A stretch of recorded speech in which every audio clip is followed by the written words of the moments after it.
Video को start करते हैं। आपको पता होगा कि क्लास 9 का एग्जाम जो होगी 2 चरणों में होगी, प्रथम और द्वितीय। प्रथम सावधिक परीक्षा यानी दिसंबर से जनवरी के बीच में हो जाएगी और द्वितीय सावधिक परीक्षा जो होगी यानी कि मार्च अप्रैल मई के बीच में होगी। ठीक है, अगर कोविड-19 महामारी के कारण द्वितीय सावधिक परीक्षा नहीं होती है तो प्रथम सावधिक परीक्षा का ही इसी को दुगुना कर दिया जाएगा। मान के चलिए 40 आया तो आपको दुगुना कर दिया जाएगा 80, वही अंक रहेंगे। अगर दोनों एग्जाम सक्सेस यानी सही ढंग से हो पाती है तो दोनों एग्जाम का ध्यान दीजिएगा, दोनों एग्जाम टर्निंग पॉइंट साबित होगी। तो दोनों एग्जाम का जोड़कर जितना अंक आएंगे, जैसे कि बीए में होती है यानी कि पार्ट 1 पार्ट 2 पार्ट 3 का अंक मिलाकर जितना अंक होती है वही फर्स्ट सेकंड होती है। तो इस वर्ष से इसमें भी लागू कर दिया गया है, माने तो सेमेस्टर सिस्टम लागू कर दिया गया है। तो दोनों में जोड़कर जितना एग्जाम यानी कि जितना नंबर आएगी वही ऐड करके आपको बोर्ड परीक्षा में फाइनल एग्जाम होगी। तो प्रथम एग्जाम जो होगी टर्म 1 में जो होगी ऑब्जेक्टिव होगी और टर्म 2 में जो होगी ऑब्जेक्टिव और सब्जेक्टिव दोनों मिला कर दिया जाएगा। इसलिए बोल रहे हैं प्रथम सावधिक परीक्षा ज़्यादा टर्निंग पॉइंट है। हो सकता है द्वितीय सावधिक परीक्षा नहीं होगी, लेकिन द्वितीय सावधिक परीक्षा भी होती है तो दोनों एग्जाम में आपको इस वर्ष से आपको ज़्यादा से ज़्यादा कठिन मेहनत करना पड़ेगा। तो आपको ध्यान दीजिएगा, मैं आपको हर विषय का एक एक करके हिंदी, इंग्लिश, संस्कृत, सामाजिक विज्ञान यानी सोशल साइंस यानी विज्ञान और गणित को एक एक करके स्टेप बाय स्टेप मैं आपको इतना बेहतर तरीका से बता दूंगा कि आपको बिल्कुल समझ में आ जाएंगे। एक चीज़ लेकिन याद रखिएगा कि जब भी मैं बताऊंगा तो एक चीज़ याद रखिएगा कि परीक्षा से पहले सारा का सारा सब्जेक्ट आपको बिल्कुल समाप्त कर देंगे। इसलिए बोल रहे हैं ये चैनल को आप सब्सक्राइब करके घंटी दबा दें, नहीं तो ये चैनल आपके हाथ से निकल सकते हैं। अब आपकी इच्छा। तो यहाँ पर क्लियर लिखा गया है, ये बुक काफ़ी सक्सेसफुल बुक है। स्टेप बाय स्टेप लिखा गया है कि प्रथम सावधिक परीक्षा में इतना पाठ से पूछे जाएंगे, द्वितीय सावधिक परीक्षा में सिलेबस है, ये सब पाठे नहीं पढ़ना है। जो पाठ तो आपको टेंशन नहीं लेना है, मैं पढ़ा रहा हूँ, एक्स्ट्रा नहीं पढ़ाया जाएगा। जो एग्जाम में आएगी वही सब चीज़ पढ़ाया जाएगा, ध्यान दीजिए। लेकिन एक चीज़ याद रखिएगा, चैप्टर का ऐसा ट्रिक मैं बता दूंगा कि सारा का सारा चैप्टर आपको बनाने की ज़रूरत नहीं पड़ेगी। बस एक बार वीडियो देखिएगा तो मैथ रिवीजन भी करने की ज़रूरत नहीं पड़ेगी, क्योंकि मैं बताऊंगा और समझ में नहीं आएगा, ऐसा हो नहीं सकता है। अगर एक्स्ट्रा पढ़ना चाहते हैं तो आप यही बुक खरीद सकते हैं। मैं बर्मा से पढ़ा रहा हूँ, बर्मा बोर्ड टुडे। अब आपकी इच्छा, जो भी किताबें पढ़ना है पढ़ सकते हैं, लेकिन हमें ये बुक बेस्ट लगा। अब ये मत सोचिएगा कि बर्मा का प्रचार कर रहे हैं, मैं किसी का प्रचार नहीं कर रहा हूँ, हमें अच्छा लगा, ठीक है। लेकिन याद रखिएगा, बर्मा टुडे जब भी लीजिएगा यहाँ पर एस लगा हुआ रहना चाहिए। जैसे कि आप देख सकते हैं कहीं आपको बाजार में मिल जाएंगे बर्मा टुडे, एस लगा हुआ नहीं रहेगा, वो किताब डुप्लीकेट यानी कि थोड़ा सा गलतियाँ रहती हैं, ठीक है। इस बुक का कीमत भी है 160 रुपया, ठीक है। 90 या 100 रुपया में आपको मिल जाएंगे, लेकिन हमें बहुत सस्ता दाम में मिल जाते हैं। हम ज़्यादा से ज़्यादा बुक खरीदते हैं, 200-150 पीस खरीदते हैं। मैं अपने स्टूडेंट के भी वितरण करते हैं यानी डिस्ट्रीब्यूट करते हैं, ताकि सभी लोग अच्छे ढंग से पढ़े। और ज़्यादा लीजिएगा तो कम दाम लगेंगे ही, ठीक है। तो सारा स्टूडेंट को मैंने यही बुक से हर वर्ष पढ़ाता हूँ, ठीक है, 2014 से। तो 9th के साथ साथ आपका 10th का भी बुक निकल गई है, 11th का 12th का भी मैं इसी बुक से सभी स्टूडेंट के पढ़ाता हूं, ठीक है। तो आपको इच्छा होगी तो ध्यान दीजिए, यहाँ पर आपको एक एक करके बता रहे हैं। अगर आपको नियम से समझना है या डायरेक्ट समझना है तो वीडियो को थोड़ा सा दौड़ा कर आप समझ सकते हैं। तो ध्यान दीजिए, पाठ के नाम है संख्या पद्धति। पहला चैप्टर है संख्या पद्धति और इसे नंबर सिस्टम के नाम से भी जाना जाता है, ठीक है। तो याद रखिएगा, निम्नलिखित में से कौन सा परिमेय संख्या है और निम्नलिखित में से कौन सा अपरिमेय संख्या है। तो आपको पता होगा कि आप कैसे जानिएगा कि ये परिमेय संख्या है और ये अपरिमेय संख्या है। तो सबसे पहले आपको ध्यान दीजिएगा, ये चीज जानने के लिए आपको एक ट्रिक को याद रखना होगा। ऐसा ट्रिक जो कि आपको ना ही किताब में मिलेगा, ना ही आज तक कोई बताया होगा, ना ही बताएगा। हो सकता है हमसे भी ज़्यादा पढ़े लिखे बहुत सारा होंगे, वो अच्छा से समझा सकते हैं, लेकिन ये ट्रिक जो है मैं अपने से बनाया हूँ और इस ट्रिक से चलिए मैं आपके सामने ट्रिक ला रहा हूँ। जिसको ट्रिक में दिक्कत होगी कि डायरेक्ट हमको हिसाब समझना है, ठीक है, तो वो विद्यार्थी कभी भी सक्सेसफुल नहीं होगा, याद रखिएगा, ध्यान दीजिए। तो मैं आपको ट्रिक से मैं बता रहा हूँ, ध्यान दीजिए। ऐसा ट्रिक जो कि आप भी अपना सकते हैं, इससे बाहर ही कहीं नहीं जाएगा। इतना सा आपको मैं समझा दूंगा तो ये पार्ट आपका खत्म हो जाएगा, ज़्यादा पढ़ने की ज़रूरत नहीं पड़ेगी। और मैं सोल्व करूंगा तो इसी के आधार पर सोल्व करूंगा। मैं अपने से बनाया हूं, ध्यान दीजिए। 0 से लेके, याद रखिएगा, जिसको ट्रिक की नहीं तो जहां से मैं हिसाब बताऊंगा आप वहां से पढ़ सकते हैं, कोई भी दिक्कत नहीं है। आपको हिसाब तो भी समझ में आएगी, लेकिन जो यहां से समझ जाइएगा तो ध्यान दीजिए, जीवन में 3 पीढ़ी तक याद रहेगा, क्योंकि ये नया खतरनाक नियम है। तो 0 याद रखिएगा, 0 से लेके 1 2 3 4 5 6 7 8 जो भी अंक हो जाए, 1 लाख 2 लाख 10,000 20,000 जो संख्या रहती है वो क्या होती है, इन्फिनिटी, मतलब अनंत तक पूरा नहीं ना लिख सकते हैं, 10 लाख 20 लाख। तो जितने भी संख्या होती है वो होती है परिमेय संख्या। उसके बाद 1/2, 2/3, 3/4, 1/5 जो बटा में रहती है, या फिर माइनस में क्यों ना रहे, वो भी क्या होगा, जो बटा में रहती है वो भी होती है परिमेय संख्या। यानी कि परिमेय संख्या को P/Q के रूप में लिखा जा सकता है। तो इसको नीचे में एक एक एक भी तो लिख सकते हैं, कोई दिक्कत नहीं है। ध्यान दीजिएगा, जिसका वर्गमूल निकलता है, जैसे कि 4 का वर्गमूल क्या होता है 2, √3 का, ये सब का क्या होगा 4, √9, √16 क्या होगा परिमेय संख्या। क्यों? क्योंकि इसका वर्गमूल 2 होता है, इसका वर्गमूल 3 होता है, इसका 4 होता है, इसका 5 होता है। जब 2 3 4 5, जब यहाँ पर 2 3 4 5 परिमेय संख्या है, तो इसका वर्गमूल निकालने पर 2 3 4 5 6 7 आ रहा है। यानी कि इससे साफ जाहिर है कि जिसका वर्गमूल निकलता है वो भी परिमेय संख्या होगी। याद रखिएगा, 2.4, 3.8, 8.4 ये भी क्या होगी, परिमेय संख्या होगी। जिसमें पॉइंट है वो क्या होगी, परिमेय संख्या होगी। उसके बाद पाई, √2 निकल सकता है, √2 का वर्गमूल 1.73 होता है, √3 का वर्गमूल 3.43 होता है। ठीक है, इस तरह के होता है। तो जिसका वर्गमूल नहीं, ये सब का वर्गमूल नहीं निकलता है, 2 हुआ, 3 हुआ, 5 हुआ, 7 हुआ, फिर 8 हुआ, 8 का वर्गमूल नहीं निकलता, 9 का तो निकल जाता है। 9 का यानी वर्गमूल मतलब क्या हुआ कि 9 लिखने पर कौन पढ़ा में एक ही पढ़ा से पढ़ने पर दोनों आ जाता है उसका वर्गमूल। 10 का नहीं निकलता है, 11 का नहीं निकलता है, और 12 का, 14 का, 13 का भी नहीं निकलता है, छूट गया। ठीक है, इसी तरह से जिसका वर्गमूल नहीं निकलता है वो परिमेय संख्या होती है। याद रखिएगा, 3.14, 8 इस तरह के बाद रहेंगे कोई भी संख्या में। ठीक है, ऊपर में इस तरह के बाद दिया रहेगा डैश, या 6.34 लिख के डॉट डॉट डॉट डॉट रहेगा, या 3.14 लिख के डॉट डॉट डॉट डॉट रहेगा, 3.41 या कुछ भी संख्या रहेगा, डॉट डॉट डॉट डॉट रहेगा। इसका मतलब हुआ कि और भी संख्या होगी, यानी ये लिख नहीं सका, इसका वर्गमूल नहीं निकलता है, तो वो क्या होगा, संख्या होगी।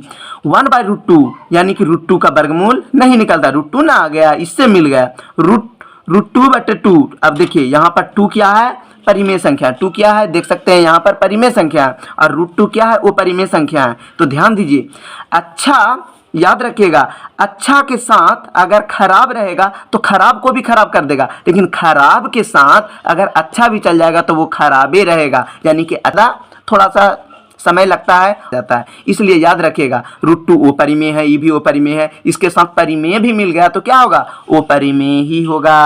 अब ध्यान दीजिएगा, प्रत्येक परिमेय संख्या जो होती है एक वास्तविक संख्या होती है, यानी रियल नंबर होती है। जितना भी परिमेय संख्या होता है ना, तो वो क्या होती है, वास्तविक संख्या होती है। प्रत्येक प्राकृतिक संख्या पूर्ण संख्या होती है। पूर्ण संख्या कहाँ से चालू होती है, 0 से, यानी जितना भी प्राकृतिक संख्या होती है तो पूर्ण संख्या भी होती है। तो प्राकृतिक संख्या 1 2 3 4 से शुरू होती है, तो पूर्ण संख्या 0 से चालू होती है। तो 1 2 यदि वो प्राकृतिक संख्या तो ये भी पूर्ण संख्या होगी, लेकिन प्रत्येक पूर्ण संख्या प्राकृतिक संख्या नहीं होती है। क्यों नहीं होती है, ध्यान दीजिए, क्योंकि ये 0 से स्टार्ट होती है, ये 0 से स्टार्ट नहीं होती है। तो 0 क्या हो जाएगा, पूर्ण संख्या, इसमें तो 0 आता नहीं है, तो वो हो जाएगा, यानी कि क्या हो जाएगा, प्राकृतिक संख्या हो जाएगी। तो यहाँ पर अभी भी जिसको समझ में नहीं आया है, अब समझ में आएगा जब हिसाब बताएंगे तब। अब आपको लगता होगा कि इतना फालतू वर्ड कर दिया, नहीं। अब ध्यान दीजिए, निम्नलिखित में से कौन परिमेय संख्या है, तो ध्यान दीजिए, हम क्या बताए हैं, 0 1 2 3 4 ये सब क्या है, परिमेय संख्या है। तो 0 क्या है, परिमेय संख्या। √2 क्या है, ध्यान दीजिए, √2 क्या है, वो परिमेय, ये हो गया वो परिमेय, ये हो गया परिमेय। फिर ध्यान दीजिए, पाई क्या है, वो परिमेय संख्या। तो पाई क्या हो गया, यहाँ पर वो परिमेय संख्या, इनमें से कोई नहीं। हाँ, निम्न में से कौन परिमेय संख्या है, तो हो गया 0, है ना। अब आपको नियम की जरूरत नहीं पड़ेगी, क्योंकि सबसे बड़ा नियम एक ट्रिक लेकर आए हैं, जो कि अगर आप YouTube से पढ़ रहे हैं तो कुछ अलग नहीं पढ़िएगा, तो फिर क्या चीज़ का फायदा होगा। उसके बाद होगा कौन परिमेय संख्या है, इसके बाद हो जाएगी 0/4, क्योंकि 0 को 4 से भाग देंगे तो 0 ही होगा, इसलिए 0 को 4 से भाग देंगे तो 0 ना होगा, तो इसलिए क्या होगा, ये परिमेय संख्या होगा। लेकिन 4 को 0 से भाग देंगे तो क्या हो जाएगा, इन्फिनिटिव, अनंत, इसका भाग ही नहीं लगता है, ये भी नहीं होगा। पाई भी तो अपरिमेय संख्या है, √3 भी क्या है, देख सकते हैं √3 भी अपरिमेय क्या है, तो ये भी अपरिमेय, ये भी अपरिमेय, ये भी अपरिमेय, इसका मतलब 0/4 को भाग देंगे तो 0 आएगा, ये हो गया परिमेय संख्या। ध्यान दीजिए, अब आपको दिक्कतें नहीं होगी। निम्नलिखित में कौन परिमेय संख्या, आप देखिएगा तो आंसर बोल दीजिएगा, क्योंकि मैं ऐसा ट्रिक ही बताया हूं। निम्नलिखित में से कौन परिमेय संख्या, √2 तो अपरिमेय संख्या है। ध्यान दीजिए यहाँ पर √2 क्या है, √2 कहाँ गया, हाँ √2 क्या है, अपरिमेय संख्या। फिर क्या है, √23 क्या हो जाएगा, 23 का भी वर्ग अपरिमेय संख्या।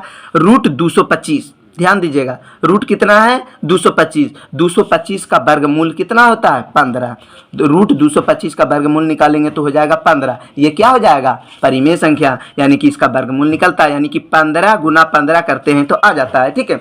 तो इसका वर्गमूल निकलता है, क्या बोले, जिसमें पॉइंट देके डॉट डॉट डॉट डॉट रहेगा वो क्या होगा, वो परिमेय संख्या। तो इसमें डॉट डॉट डॉट डॉट वाला जो भी है, डॉट डॉट डॉट डॉट, ये होता है वो परिमेय संख्या, तो ये भी क्या होगा, वो परिमेय, ये भी वो परिमेय, ये भी वो परिमेय, तो परिमेय कौन हो गया, √225, क्योंकि इसका वर्गमूल निकलता है। अब 4 नंबर में देखिए 2 - √5, देखिए 2 में √5 का भी घटेगा, तो √5 क्या है, अपरिमेय संख्या, जो कि आप यहाँ पर देख सकते हैं, √5 क्या है, अपरिमेय संख्या, तो ये भी हो गया अपरिमेय। कौन परिमेय है, तो देखते हैं इसको कटा के तो बन जाएगा। ध्यान दीजिए, जैसे कि 2/√7 और यहाँ पर है तो √7 कट गया, क्या बच गया, 2/7, क्या बोले, जो बटा में रहेगा वो परिमेय संख्या होती है। हम यहाँ पर लिख दिए हैं, जो बटा में रहती है वो परिमेय संख्या होती है, 0 से लेकर जो भी संख्या होती है वो परिमेय संख्या होती है, तो ये भी हो गया परिमेय। 1/√2, 1/√2 क्या होगा, वो परिमेय संख्या। 1/√2, √2 का वर्गमूल नहीं निकलता है, यानी √2 का वर्गमूल नहीं निकलता है। 2 के साथ पाई, पाई क्या है जरा आप बताइए, यहाँ पर तो नियम हम लिख दिए हैं, पाई क्या है, पाई एक अपरिमेय संख्या है, तो यहाँ भी हो गया पाई अपरिमेय, तो परिमेय क्या हो गया, ये हो गया, इनमें से क्या हो जाएगा, परिमेय संख्या, इसी नियम से बनाइएगा। 1/2 हो गया परिमेय संख्या, ये √2 है, वर्गमूल नहीं निकलता, इसका भी नहीं निकलता, इसका भी नहीं निकलता, इसलिए मैं बोल रहा हूँ इसका आप रुक कर ध्यान दीजिए, इसका आप मैं सही से कर देता हूँ, इसका आप स्क्रीनशॉट ले ले और आपका सही से हो जाएगा। एक बार यहाँ का ले लें स्क्रीनशॉट, अच्छा से बनाया गया है, ठीक है, ले सकते हैं, और एक बार यहाँ का स्क्रीनशॉट ले लें ताकि आपकी किसी भी तरह की प्रॉब्लम नहीं होगी। चलिए, सभी का हो गया स्क्रीनशॉट, यहाँ से ले सकते हैं। अब मान के चलिए 0 तो है, 0 क्या है, परिमेय संख्या, 0 क्या है, परिमेय संख्या। अब हम तो लिखे 0 है परिमेय संख्या, ठीक है। अगर परीक्षा में दे देगा, हिंदी से लिख दिया कि 0 क्या है, 0 क्या है, 0 मतलब 0 ना हुआ, 0 क्या है, परिमेय संख्या। तो आपको क्या करेगा कि मतलब कि थोड़ा सा माइंड को डिस्टर्ब करने के लिए एग्जाम में पूछ देंगे कि हिंदी से लिखकर देखते हैं कि क्या लिखता है। तो आप लोग तो होशियार हो गए, 0 को हिंदी बोला जाता है, हिंदी से ही 0 मतलब 0 होता है, तो ये क्या होगा, परिमेय संख्या होगा। तो याद रखिएगा, इस तरह भी दे सकता है, तो ध्यान दीजिए। तो पाई, पाई क्या है, हम अभी बताए हैं यहाँ पर कि पाई एक अपरिमेय संख्या, पाई क्या है, एक अपरिमेय संख्या, तो पाई संख्या। फिर देखिए यहाँ पर वही चीज आ गया, 0 क्या है, मतलब हिंदी से लिख दिया, 0 क्या है, परिमेय संख्या है। प्रत्येक परिमेय संख्या एक वास्तविक संख्या होती है, बिल्कुल सही बात है, यहाँ पर हम तो नियम लिख दिए हैं, प्रत्येक परिमेय संख्या जो है एक वास्तविक संख्या होती है। तो प्रत्येक परिमेय संख्या क्या होती है, एक वास्तविक संख्या होती है।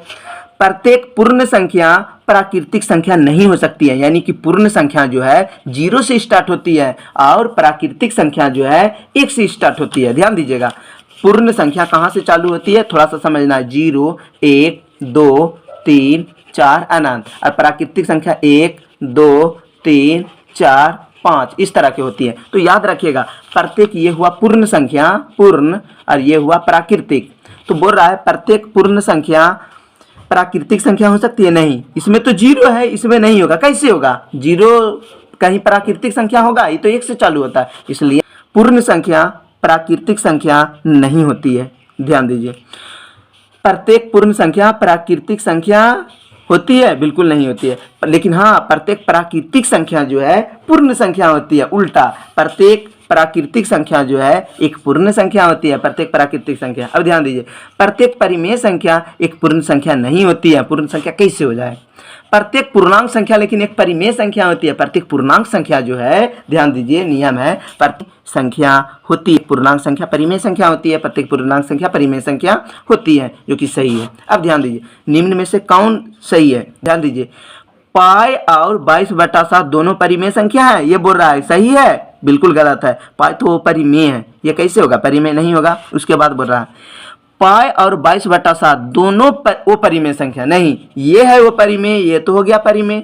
अच्छा चलिए इसमें देखते हैं, पाई परिमेय और 22/7 तो परिमेय नहीं, पाई तो ओ परिमेय है और 22/7 परिमेय है, ये भी गलत। यहाँ पर देखिए, पाई ओ परिमेय और 22/7 क्या है? परिमेय संख्या है, यानी कि बिल्कुल सही है। पाई क्या है? ओ परिमेय, और 22/7 जो होती है, जैसे कि आप देख सकते हैं यहाँ पर जो भी बटा में रहती है, जैसे 22/7 वो क्या आ जाएगा? परिमेय संख्या। तो याद रखिएगा, जो बटा में है वो परिमेय और जो पाई है, पाई क्या हो गया? ऊपरी में। तो 4 नंबर हो गया इसका आंसर। आपको समझ में आ रहा है? अगर समझ में आएगा तो जरूर हमें कमेंट करके बताइएगा कि हमें समझ में आ गया है, हमें भी बताने में अच्छा लग जाएंगे।